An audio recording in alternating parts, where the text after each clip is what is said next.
primeiro em São Paulo, nesta quarta-feira, Fernando Haddad, do PT, concede entrevistas, enquanto Tarcísio de Freitas, do Republicanos, segue com compromissos internos. A gente vai chamar agora o João Vitor Rocha. Bom dia, João Vitor. Quais são suas informações aí do momento sobre os candidatos ao governo de São Paulo? Bem-vindo.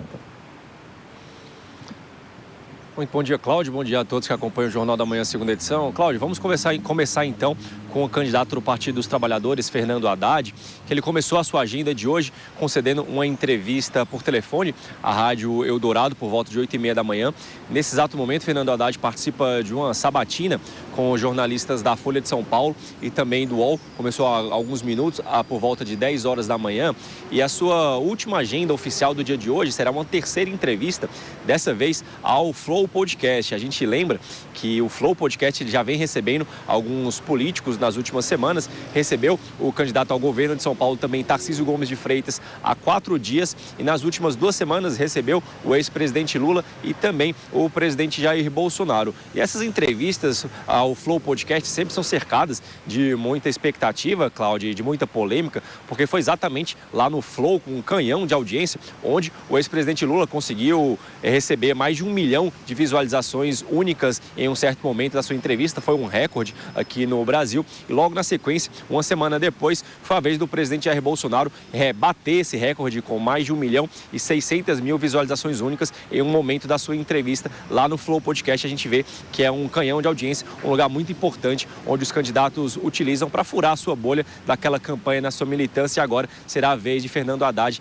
encerrar esse ciclo de entrevistas lá no Flow, faltando 4 dias para a realização do segundo turno. Já o candidato Tarcísio Gomes de Freitas hoje não tem uma agenda oficial, ele vai apenas se preparar internamente com integrantes da sua campanha para o debate de amanhã ao governo de São Paulo na TV Globo. Por que esse momento é tão importante, Cláudia? E o Tarcísio está tirando exatamente um dia antes já para começar essa preparação. Porque na avaliação da campanha de Haddad, há cerca de 3 semanas, quando houve o debate cara a cara entre Haddad e Tarcísio Gomes de Freitas na Band, o Haddad ele foi muito melhor, pelo menos isso na avaliação de Haddad, da campanha de Haddad, ele foi muito melhor do que o seu adversário nessa disputa. E desde então, segundo as pesquisas, ele vem diminuindo a margem de diferença de Tarcísio, que está na liderança desde a realização do primeiro turno. Nesse momento, esse embate de amanhã na Globo entre Haddad e Tarcísio seria a chance, supostamente, para a campanha de Haddad tentar dar essa virada, faltando apenas amanhã 3 dias para a realização do segundo turno. Por isso, Tarcísio Gomes de Freitas, já um dia antes, já mantém essa preparação para ter um desempenho melhor do que teve nessa disputa cara a cara entre eles no debate da Band. Cláudia. Bom, obrigada aí por enquanto, João Vitor. Chega com mais informações daqui a pouquinho também pra gente. Até mais. Vamos voltar com o Christopher, então. Christopher, a gente viu aí os candidatos, a diferença diminuindo aí um pouco entre Tarcísio Gomes de Freitas, do Republicanos, e o Haddad, do PT. É uma campanha bem acirrada. Tarcísio saiu na frente no primeiro turno.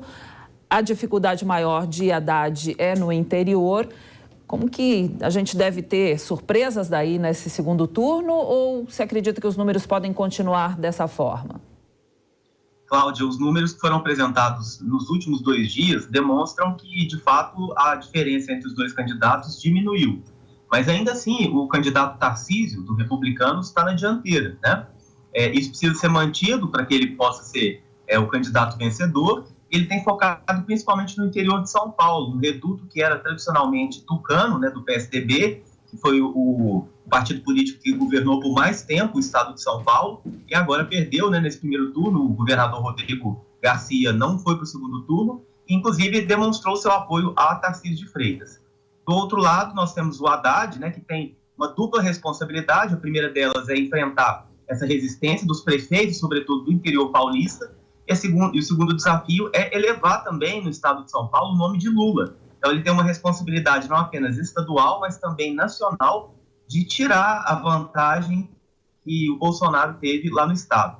Então, nesses próximos dias, eles serão cruciais para esse desenvolvimento. Inclusive, nós vimos aí que amanhã vai ter um debate, será o debate final entre os 2 candidatos, e que certamente indicará a progressão da campanha nos próximos dias.